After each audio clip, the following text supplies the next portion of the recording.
There are all sorts of people in this world, you know. Selfish, selfless, jealous, kind, deceptive, and judgmental. Have you ever stopped to evaluate yourself and consider which category you fall into? I didn't while I was dishing it out. Recently, I've got a little bit more time on my hands to evaluate my own self. I am the most deceitful, ungrateful, untrustworthy, the wickedest person you'll ever come across. This story revolves around a twisted world of wealth, deception, and manipulation. I was dating this rich old geezer named Henry, but here's the kicker. I wasn't in it for the love. Nope. It's all about that cold, hard cash. Henry was dripping with wealth, and I saw my chance to secure a life of opulence. Little did I know that this decision would lead me down a treacherous path, where trust would crumble and hearts would shatter. In the beginning, Henry's children, bless their skeptical souls, were like watchdogs. They were suspicious, questioning my every move, wondering if I was just in it for their daddy's fortune. I'm not going to lie. I don't blame them, given the circumstances. Recognizing this, I knew I had to step my game up to another level. I played it cool. After all, I am the queen of deception. I put on a performance of a lifetime, convincing them that my feelings for the old boy were as genuine as they come. And for a while, they bought it. Hook, line, and sinker. If you ask me, I deserved an Oscar.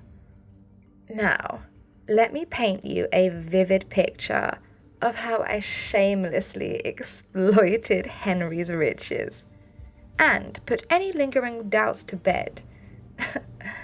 We'd waltz into the most exclusive restaurants in town, where the air smelled of extravagance. Picture crystal chandeliers, plush velvet chairs, and the clinking of expensive wine glasses. I played the part to perfection, ordering the cheapest dish on the menu, even though I was dying inside to have a taste of the more lavish options. Playing it simple was my disguise. Even though I knew Henry would foot the bill, the man oblivious to my crafty machinations would beam with delight. Little did he know, my affections were as genuine as a knockoff designer handbag. Ugh. But that's not all. We embarked on grandiose weekend getaways to far-flung luxurious destinations. I'm talking about pristine beaches, towering 5-star hotels, and personal butlers at our beck and call. I pretended to be sad, and when he asked me why I was sad, I replied and said, "People around the world are dying of hunger and have nowhere to live. And look at all this luxury." Not that I cared about them anyway. He hugged me and told me how much he contributes to charity yearly. Hearing that, I showered him with feigned excitement and affection. Deep down, though, my heart was colder than a diamond necklace bought with ill-gotten gains. I purposely left my credit card bill lying around, knowing full well that he would pay it off. Not only did he pay off my credit card bill, but he also bought me the latest Lamborghini as a surprise for my 30th birthday. When the car got delivered, I wanted to scream in happiness and jump into his arms and kiss him. But instead, you know what I did? I kicked up a fuss. I questioned his decision to buy me such an expensive car while so many people out there are in need. Did I really care about that? No.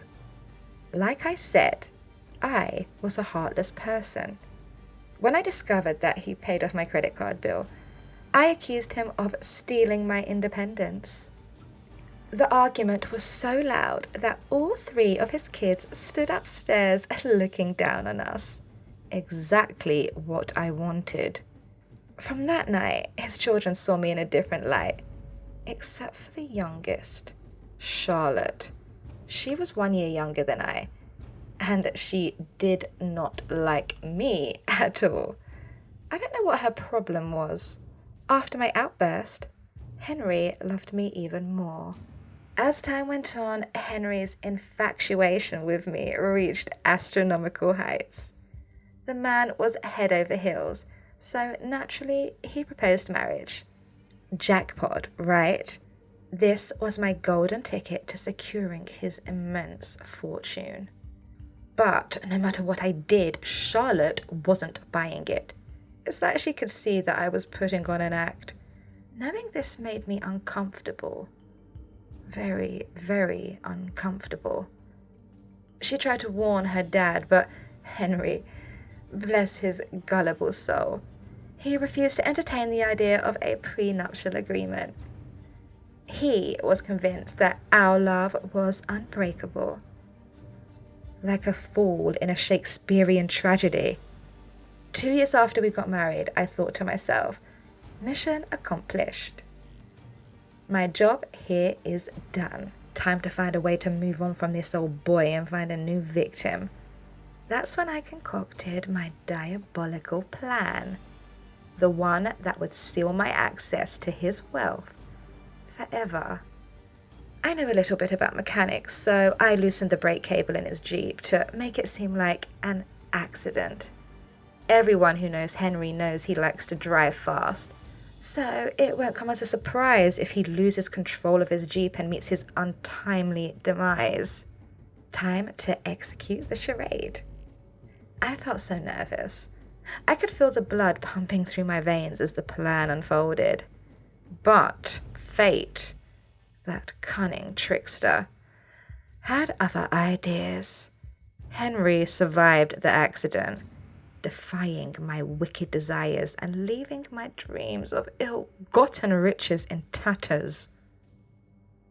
After a lengthy investigation into the crash, they discovered my prints at the brake cable, making me the prime suspect. Such an amateur mistake to make. Henry's children were shattered. They discovered the depth of my deception, and suddenly I went from hero to villain. Their love for their father morphed into a seething anger. Like a pack of wolves protecting their wounded alpha, they united against me, vowing to shield their daddy from any further harm. They confronted me, ready to rip me apart, demanding that I vanish from their lives forever and that I had done them wrong, and most of all I played with their father's heart and trust. And now I was paying the price, blah-de-blah-de-blah-de-blah. Surprisingly, Henry refused to accept that I had anything to do with the accident. He still wanted us to carry on with our relationship and move on from everything that's happened. I asked him for a divorce, and in a stunning twist that left everyone doubting their judgment of me, even Charlotte, I refused to make any claims on Henry's fortune, even though I was entitled to half of everything by law. Now, here I am, in a place complicated to escape, awaiting conviction. I've got all the time to reflect. Given a second chance, would I do it again? Absolutely yes. Am I sorry for my actions? Absolutely not. I'm just sorry I got caught. My decision to waive my rights to Henry's fortune left the investigating officers thinking they've got the wrong person, and the judge and the jury questioning themselves. So far, the only people who know that I'm guilty are you and me. Let's keep it that way. Let this story forever mark a cautionary tale of avarice and deceit. This story is a reminder that the allure of wealth can lead us down treacherous paths. where the mirage of luxury hides a desert of broken hearts. Don't let greed consume you. It will blind you from seeing the beauty of genuine human connection. Money can never buy true happiness. It only leads to a hollow existence filled with regret. Can you relate? Please subscribe to this channel, like and share this story. Also, don't forget to press the notification bell to stay up to date. It's free to subscribe.